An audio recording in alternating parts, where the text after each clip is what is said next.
पशुओं की नस्लों के सीरीज में आज फिर हम आपके सामने उपस्थित हैं एक इम्पोर्टेंट टॉपिक लेकर, जिसमें नाम लिखा हुआ है भेड़ की नस्लें। ये सारी नस्लों के इम्पोर्टेंट क्वेश्चन आपके 11th 12th जेट सीयूटी आगे हर कॉम्पिटिटिव एग्जाम में आते हैं। तो आज हमने जो टॉपिक लिया है वो है भेड़ की नस्लें। चलिए स्टार्ट करते हैं। भेड़ की विभिन्न नस्लें होती है। सबसे पहले अगर आपसे भेड़ का जंतु वैज्ञानिक नाम पूछे, क्योंकि आपके कोर्स में गाय भैंस भेड़ बकरी सब है, तो यहाँ से गाय का तो चलो आप ठीक है जानते हैं, बोस इंडिकस। भैंस का होता है बुबेलस बुबेलिस। बकरी का होता है कैप्रा हिरकस। और अगर आपसे भेड़ का पूछ रहे हैं तो भेड़ का जंतु वैज्ञानिक नाम होता है ओविस एरीज। तो आज हम बात कर रहे हैं भेड़ की नस्लों की। तो सबसे पहली जो नस्ल आपके सामने लिखी हुई है वो देखिएगा, वो नाम लिखा हुआ है कौन सा, मारवाड़ी नस्ल।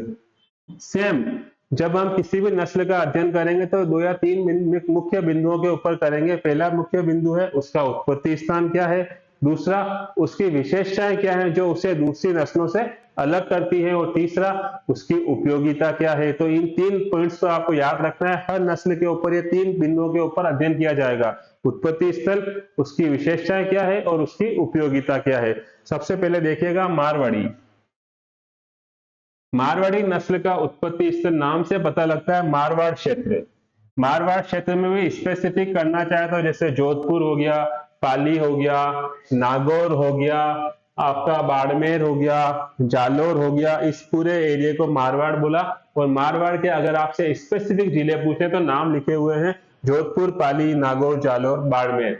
विशेषताएं देखेंगे, इसकी विशेषताएं में सबसे पहले इसका जो चेहरा होता है वो काले रंग का होता है, और इसके कान जो होते हैं वो छोटे होते हैं और मुड़े हुए होते हैं। इसकी पूंछ पतली होती है। नर और मादा दोनों में सींग नहीं होते हैं। तो अगर आपसे एक ऑब्जेक्टिव में या ऑब्जेक्टिव में किसी का क्वेश्चन पूछ ले कि मारवाड़ी नस्ल की निम्न में से कौन सी विशेषता है, तो ये रही सारी विशेषताएं आपके सामने। फिर देखिएगा, जब हम विशेषताओं की बात करें तो एक और देखिएगा, इसकी टांगें बहुत लंबी और मजबूत होती हैं, और ठंडे मौसम को सहन करने की शक्ति सबसे अधिक इसी नस्ल में होती है। तो याद रखिएगा आप, अगर आपसे ऐसा क्वेश्चन पूछे कि ऐसी कौन सी नस्ल है जिसकी सहन करने की क्षमता बहुत ज्यादा होती है ठंडे मौसम को, तो उसका आंसर है मारवाड़ी। नेक्स्ट देखिएगा इसकी उपयोगिता।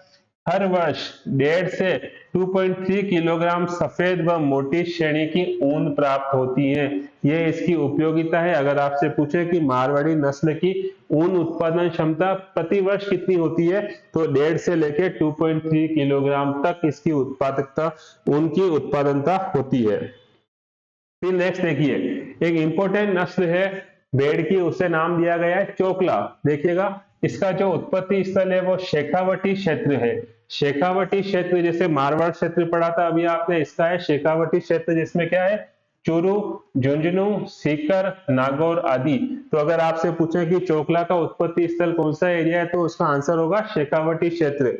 विशेषता देखेंगे इसकी, इसका मुंह गहरे भूरे हरे रंग का होता है। भूरा डार्क ब्राउन कलर का इसका मुंह होता है। इसका शरीर वर्गाकार नजर आता है।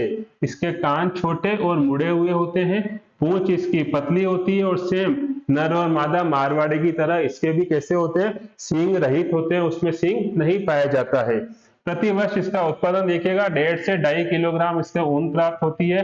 अगर आपसे कभी इसका वेट पूछ ले, क्योंकि बहुत इंपॉर्टेंट नस्ल है तो आपको इसका वेट पता होना चाहिए, तो इसका जो नर होता है उसका औसत वेट होता है 30 से 40 किलोग्राम, और जो मादा होती है उसका वजन होता है 24 से 32 किलोग्राम। तो ये चोकला की बातें हुई, उत्पत्ति स्थल, विशेषताएं और उपयोगिता। नेक्स्ट देखिएगा आप, मालपुरा।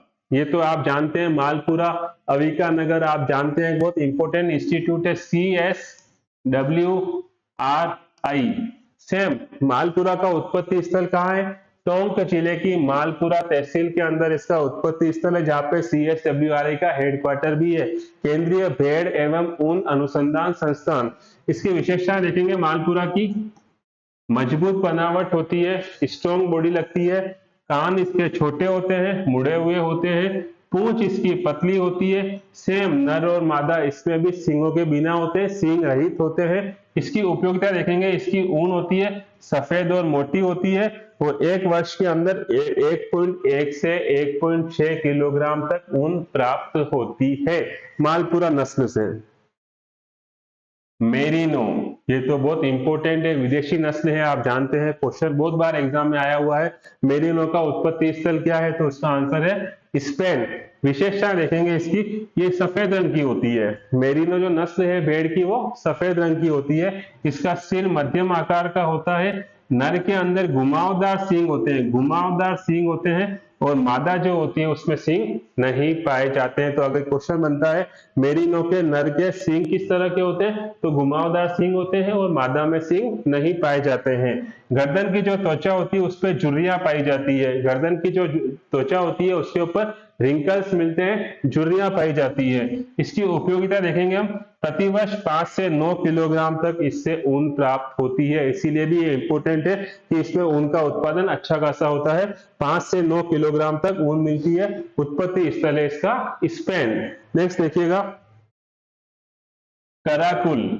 अगर आपको कराकुल के बारे में कुछ जानते हो, यह सबसे भारी नस्लों में से एक आती है भेड़ की और मांस के लिए बहुत उपयोगी है। इसकी देखिएगा, इसका उत्पत्ति स्थल है मध्य Asia, middle east, middle Asia, middle Asia, मध्य एशिया इसका उत्पत्ति स्थल है। विशेषता देखना, नर में इसमें सींग पाए जाते हैं लेकिन मादाओं में सींग नहीं होते हैं। तो नर में सींग उपस्थित होते हैं, मादाओं में सींग नहीं होते हैं। मध्यम आकार की ब्रीड होती है ये। इसकी उपयोगिता मुख्य रूप से किसके लिए है, ये मांस के लिए उपयोगी है और पेल्ट के लिए भी उपयोगी। तो याद रखिएगा, इससे ऊपर क्वेश्चन बनता है निम्न में से कौन सी नस्ल है भेड़ की जो पेल्ट के लिए प्रसिद्ध है, तो उसका आंसर हो गया कराकुल, याद रखिएगा। नेक्स्ट देखेंगे अविवस्त्र, यह भी एक बहुत इंपॉर्टेंट नस्ल है, इसके बारे में बात करते हैं। इसका उत्पत्ति स्थल CSWRI, अविका नगर, मालपुरा, अविका नगर, मालपुरा। और इसकी किस किस के संकरण से उत्पन्न हुई है, तो याद रखिएगा रेम्बुलेट और चोकला। इसकी विशेषता देखना, भेड़ों का औसत वजन 6 माह की उम्र में कितना हो जाता है, 12 किलोग्राम तक इसका वजन हो जाता है और इसकी जो उपयोगिता है वो 2 से 4 किलोग्राम प्रति भेड़ होती है।